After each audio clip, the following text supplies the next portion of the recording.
Welcome to Freeze Your Milk Podcast. I'm your host, Bridget, along with my husband, Chris. Podcast where we talk about the comedic side and serious side of parenting, life, and relationships. We are boy parents. We have two boys, Enzo and Rhett, with about a 6-year age gap between the two. You can check out our website, freezermilk.com. Also, feel free to follow us on Instagram at Freeze Your Milk Podcast. Thanks and hope you enjoy. Welcome back, guys. We're going to talk about Rhett's birth. We're going to roll right into it because there's a lot of interesting moments and good things to talk about. So, Bridget, tell me a little bit about, the beginning when we found out that we were pregnant and what was going through your head when you found out you were about to have another baby and possibly go through an experience that could have been similar or drastically different from the first time you went through it. So, Rhett was a very planned out pregnancy, and we got very lucky. We got pregnant right away. I'm polycystic, that shouldn't have happened, but we got pregnant right away.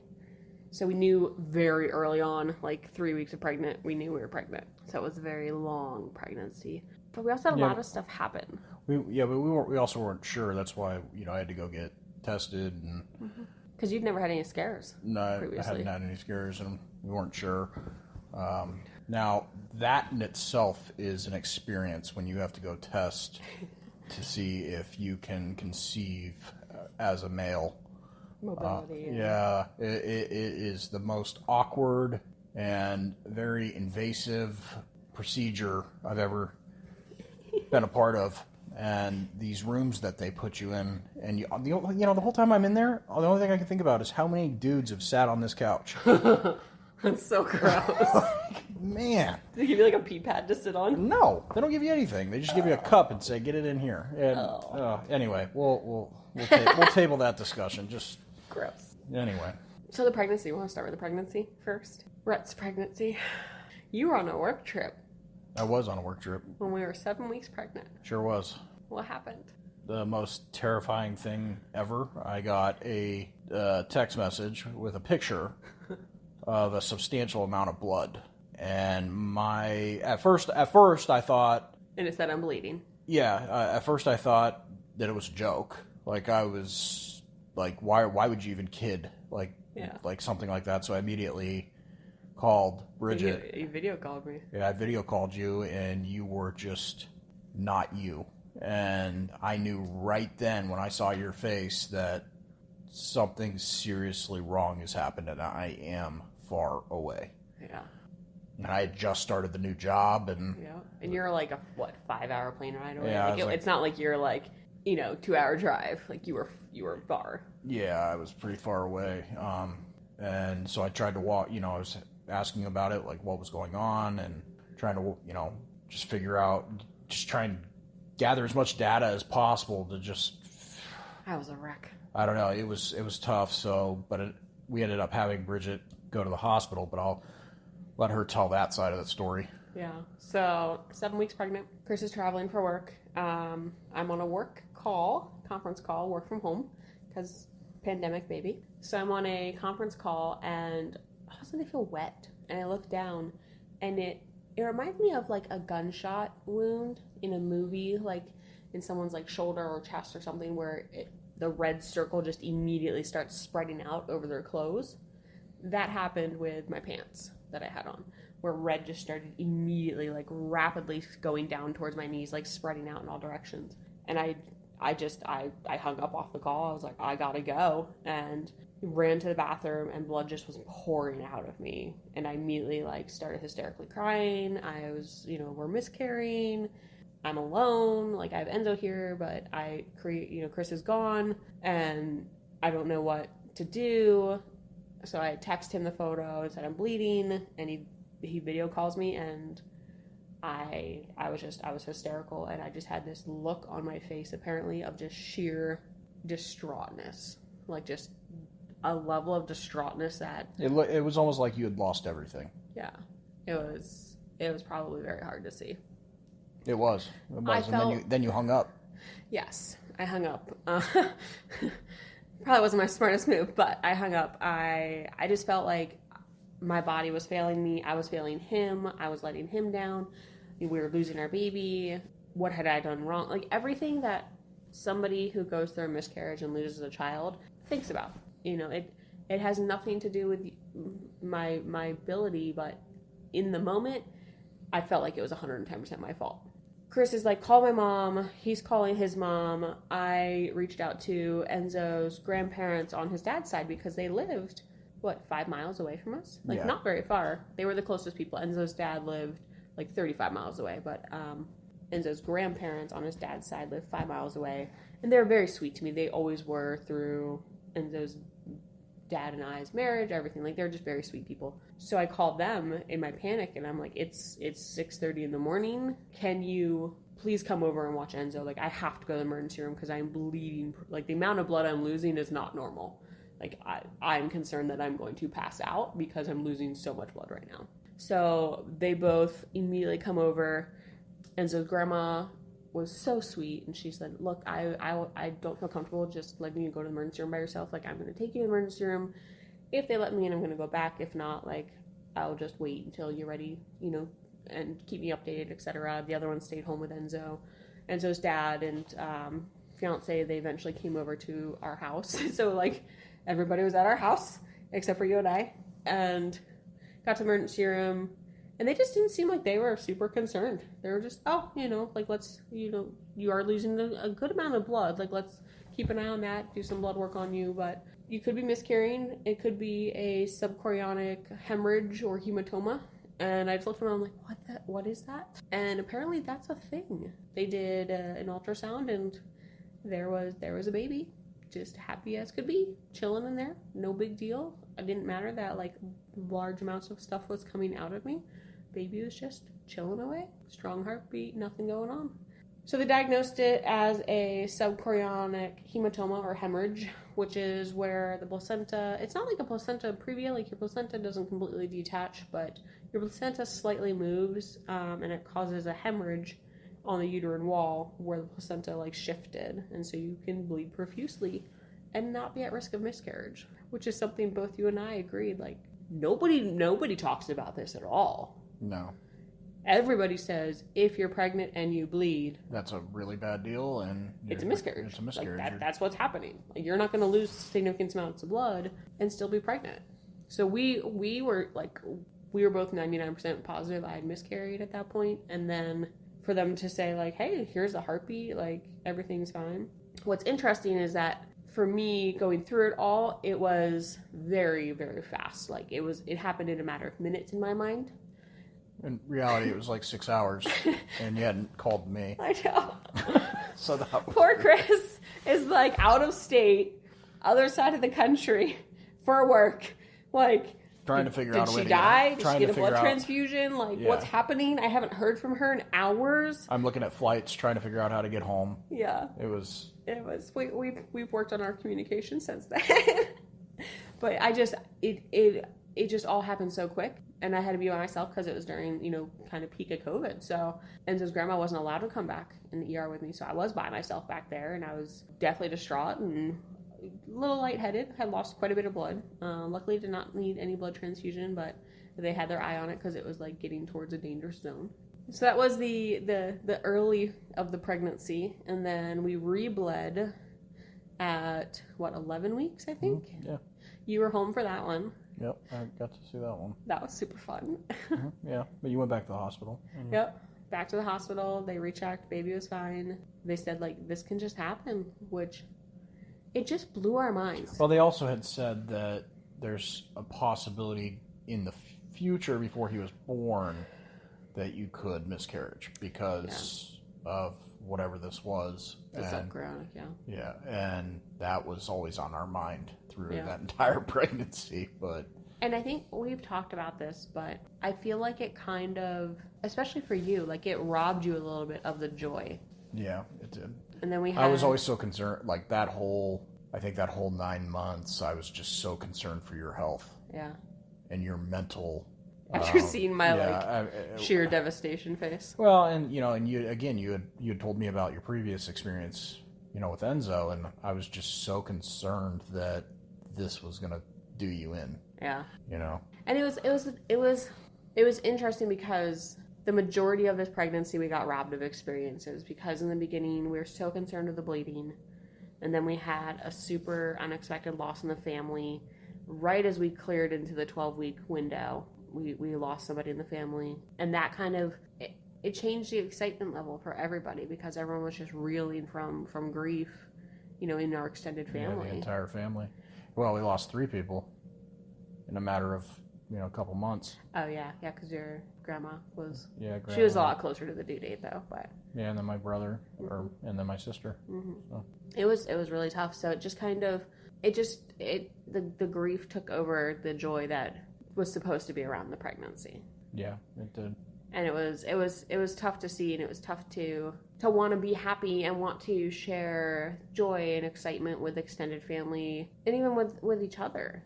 And I think for a while there, we felt like, we felt almost selfish, because, we were so excited about, we were trying to be excited for the baby coming, and we then, were having like my mom year. and my dad and my other sister, they were all so stuck in their feelings, and, they were grieving, and they weren't excited. It seemed like they weren't excited about it.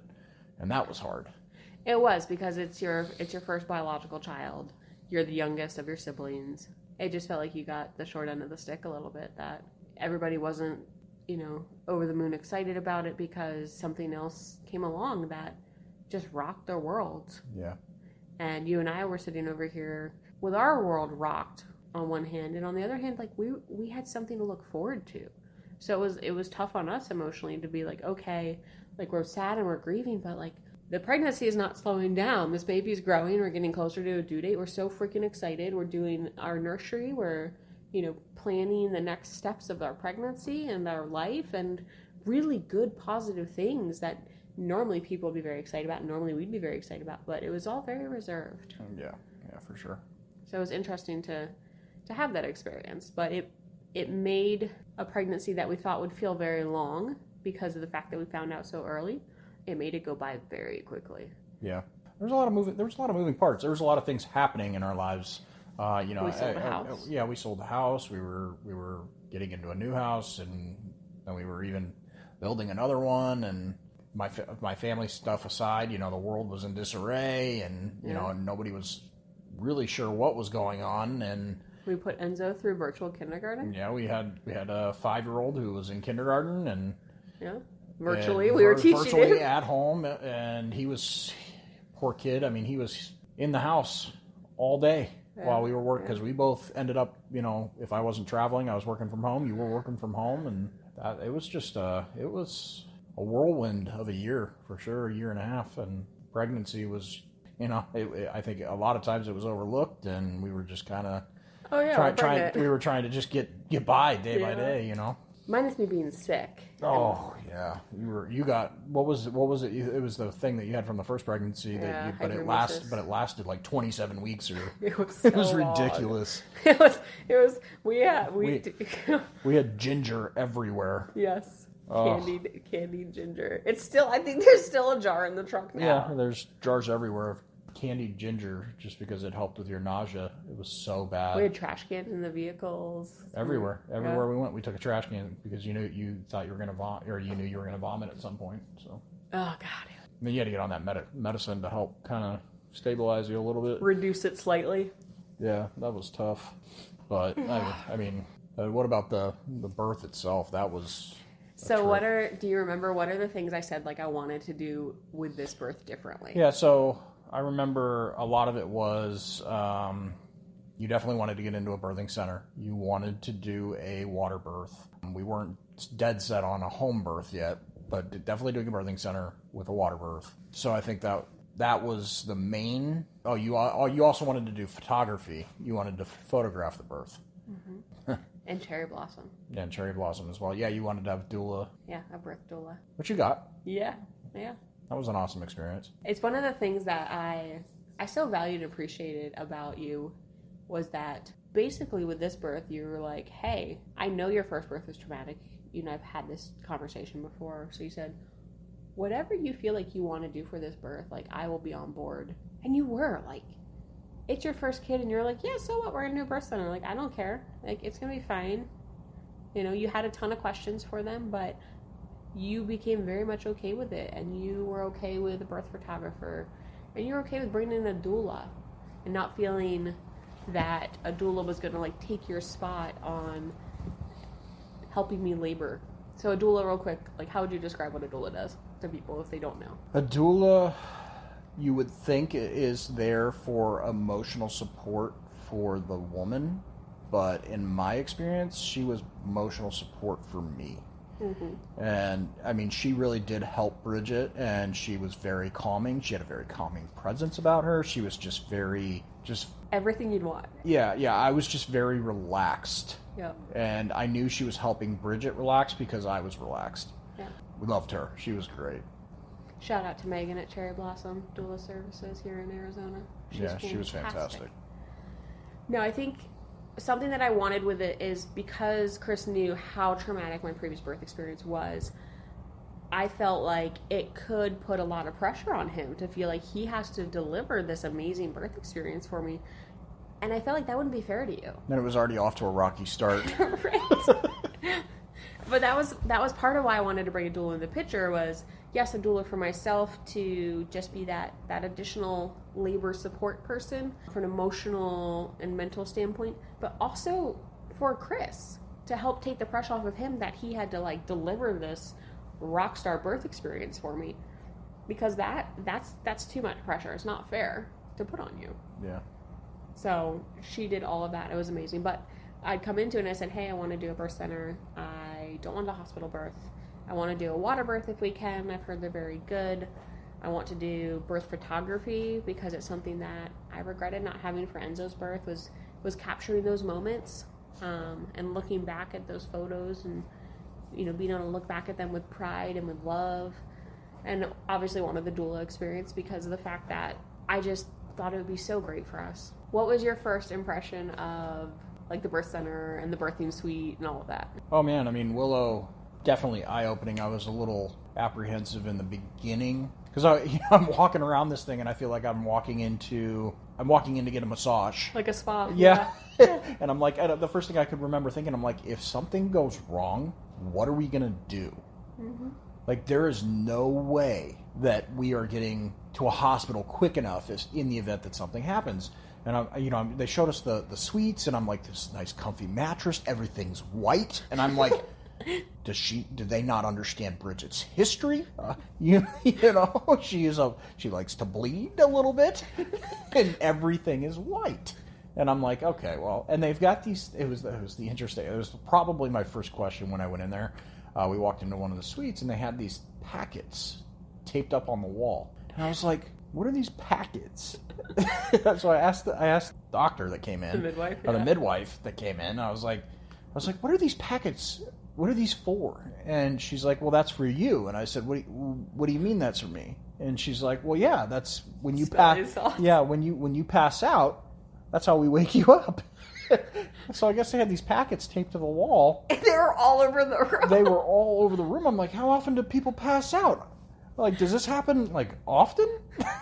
You know, so I'm all concerned that I'm going to pass out during this whole experience. But it was very pleasant, to say the least, and I would definitely do it again. And they are prepared for emergencies. Oh, yeah, absolutely. Absolutely. Like, Chris had it down. Chris grilled them on, what do you do if this happens? What do you do if this happens? What happens if she has a uterine hemorrhage post-birth? What happens if this complication happens? What happens if the amniotic sac fills with blood before the baby's born? Yeah, they didn't have any shortages of plans and supplies in the event that something went wrong. It was like the transforming bed. It had all the drawers. But at the same time, I felt like I could take a nap because I was so relaxed in this facility. Just the mood lighting, and you got bathtubs, and I'm like, wow, this is amazing. Like, I could sleep here comfortably. Yeah. So I started doing work with a therapist to try to prep for labor and work past birth trauma. I didn't realize it was probably like month 7 that I was like, oh, I'm very anxious. Yeah. It didn't really kick in. Like, I just thought, like, hey, this is a different experience. It's going to be great. And then month 7, I kind of went like freak out of, I'm super anxious that my birth is not going to go the way I want it to, and it's going to end up just like Enzo's. Yeah. And I started getting really, like, severe anxiety with it. Some insomnia. Hormones are great, so I would cry a lot. Remember that? Yep. I would get, like, really anxious and start crying about it. So I started working with a therapist to work through kind of the trauma from the previous birth and identify that birth trauma and figure out how to kind of separate myself from it a little bit. We set up a 7-hour labor playlist on Spotify. Yep. Because we realized that music is a great way for me to allow myself, not quite trance-like, but allow myself to become in a very relaxed state, is with music. And then the midwife, the birth center, recommended acupuncture. And I'd never done that. And that, I think, was a game changer, was getting the acupuncture done. Yeah. We did that probably... You were also doing chiropractics, too. Yes. Yeah. I was having prenatal chiropractic. And massages. You were getting massages. Yeah, did massage. The whole anything we could do to. The acupuncture helped a lot because I would fall asleep every single time that they would do needles, like my ear, my arm. Yeah, because I'd take you to those, and every time you came out, you were it was a whole different, like. So relaxed. Yeah. And then, so I like to carry babies long. Rhett's original due date was March 5th, and March 5th came and went with nothing happening. They did check me at the due date now is what, 1 centimeter, I think? Yeah. Yeah, I was 1 centimeter. So I was further along than I had been with Enzo. Right. But I couldn't get out of my head that this birth is going to go exactly like Enzo's did. A couple days later, we had contractions for 4 hours. Yep. And they never progressed past that. Nope, they stopped. They stopped after 4 hours. And that, they called it prodromal labor, which is your body kind of just practicing, but hypothetically, it doesn't really benefit you at all. But we called the doula and we're like, hey, this is what's happening. Kept her in the loop. I went to the 41-week appointment. And I was at my 40-week appointment. They did a membrane sweep. Mm-hmm. My 41-week appointment did non-stress testing. And I was at 2 centimeters at the 41-week appointment. That was on a Friday.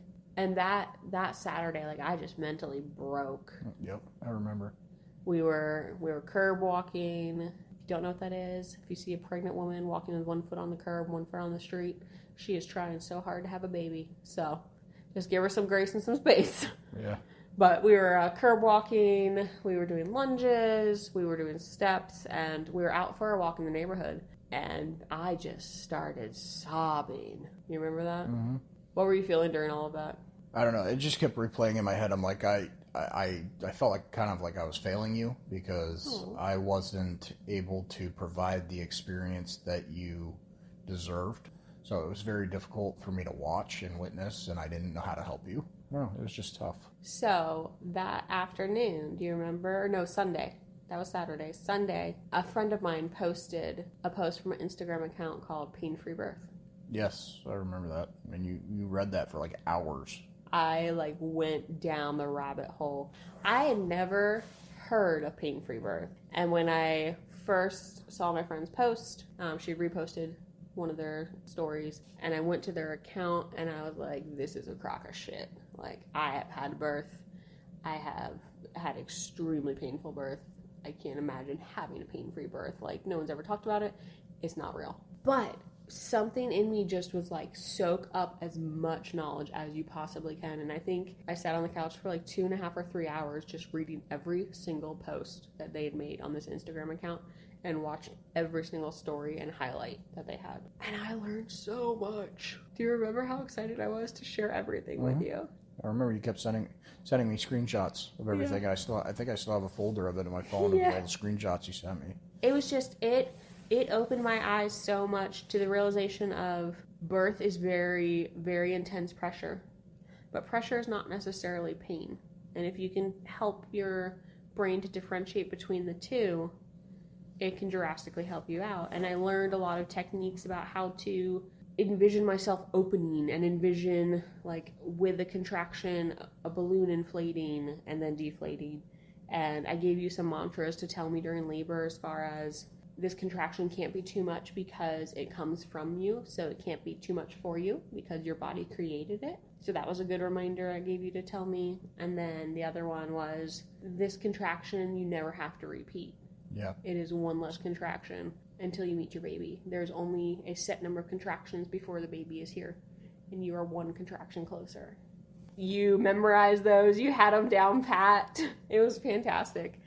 But something else I learned from that account was the fetal ejection response, or reflux, where your body, when it is preparing for the labor and the contractions, the fundus of the uterus, like the muscle of the uterus, actually works its way up the sides to the top, and it bunches all up at the top. And then as it's contracting, it is like shooting like a piston down. If you're in an undisturbed birth setting and in a relaxed environment, then your body will do that automatically and you don't have to push. And I read about this and I was like, that would be the coolest thing in the world if that happened. I don't think it will, because I'm expecting a painful long labor birth, but it would be super cool if it did. So let's fast forward to Monday. I had my 41-3 appointment, and you and I had a game plan. Do you remember our game plan going into that appointment? Mm-hmm. What was it? Yeah, you're like, we're going to get on the, what was it called? We're going to have them give you the shake. The shake. The shake. Yeah. The castor oil or whatever it is. The labor shake. Yeah, the labor shake. Yeah, so our biggest concern was that you can risk out of the birth center. After 42 weeks. After 42 weeks. So we're like, we got to go. I mean, you're not having any more contractions. We'll check where you're at, but we're like, look, we're doing this here. Yeah. This is happening here. We are requesting today that they give you this birth shake. Yeah. Well, we didn't know what that meant. Let's do this. Let's actually pause and continue next week for what happened at 41-3 and then the birth. Sounds good. All right. Thanks everybody for listening. Tune in next week to hear the rest of it. Thanks everybody for listening. You can check us out at freezermilk.com or Instagram. Freezer Milk Podcast. Until next week, guys. Thanks. Don't forget, parenting is a trip. We are all here on the journey with you together. Thanks so much for listening.